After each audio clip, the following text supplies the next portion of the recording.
More speed equals more money when editing. So here's 5 years of editing experience packed into 5 minutes. Actually, it's more than 5 years of experience, but 5 sounded better in the title. Okay, let's go. Custom presets. The moment you start your editing adventure, you're going to be animating or adding effects to your timeline. You can actually save the custom settings that you use or the animations that you create by right-clicking and saving as a preset to use in future projects. Please don't go through the pain of not knowing this for 3 years and doing it manually. Sound is everything. Use Adobe Podcast or an audio enhancer to get smooth, silky vocals, and also right-click, go to audio gain and adjust it so that the peak is at 0 dB. Generally speaking, I leave music between -15 and -30 dB, and this will help balance out the vocals to the track. Quick bonus tip: use Alt and scroll to make a track bigger. Select the pen tool to create these points and add additional rises and falls depending on the nature of your track and the edit. Use Shift and D while the track is selected to fade audio in and out. As for tracks, use Epidemic Sound, link in description. But if you don't have a budget, you can use YouTube's free audio library or even gaming soundtracks. More sound is everything.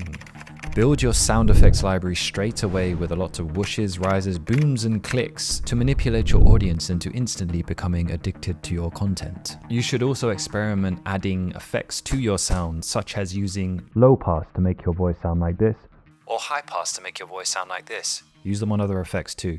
Movement. Narratively speaking and visually speaking, your video should always be moving, whether that be with gentle zooms, fake pans, cuts, and smooth transitions to help maintain control over your audience's attention.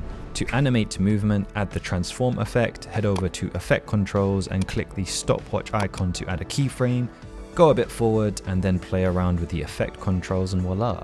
Animating the scale will give you zooms, and animating the position will give you a pan. Bonus tip, you can also use these same animations and movements to create transitions like these. Do not keep rewatching your edit. Cut out all the A-roll first, get the basic foundation of the video, and then you'll either add your B-roll or music next.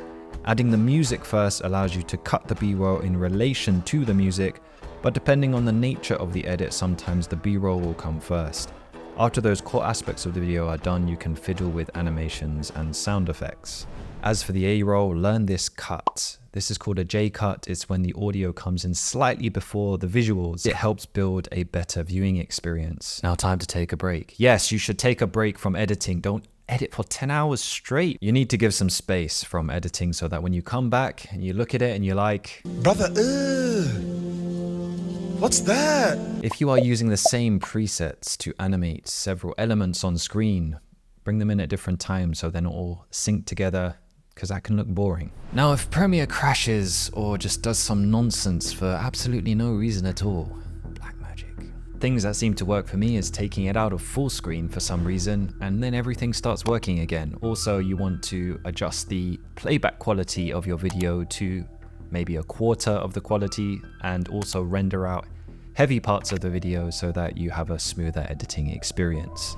Smooth animations. When you're animating, head over to the effect controls and right-click your keyframes and ease out the first keyframe, then ease in the second.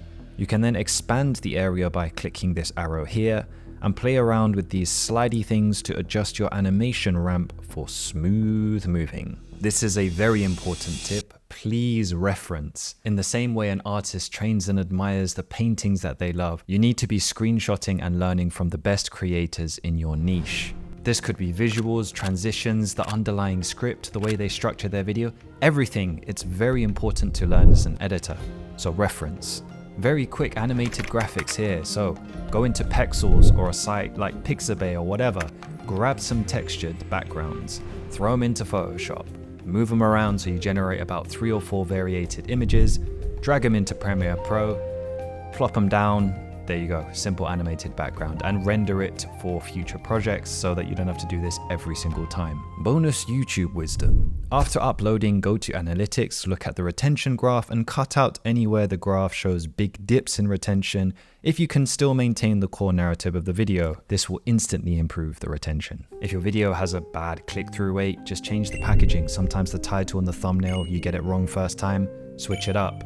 The content can be great, sometimes the packaging is wrong. Finally, organization is everything. Don't spend hours searching for files. Keep your files in order or your life is going to be a mess. But even if your life is completely in shambles, you should totally click here to learn a skill that's even more important than video editing and will be the difference between your channel succeeding or failing.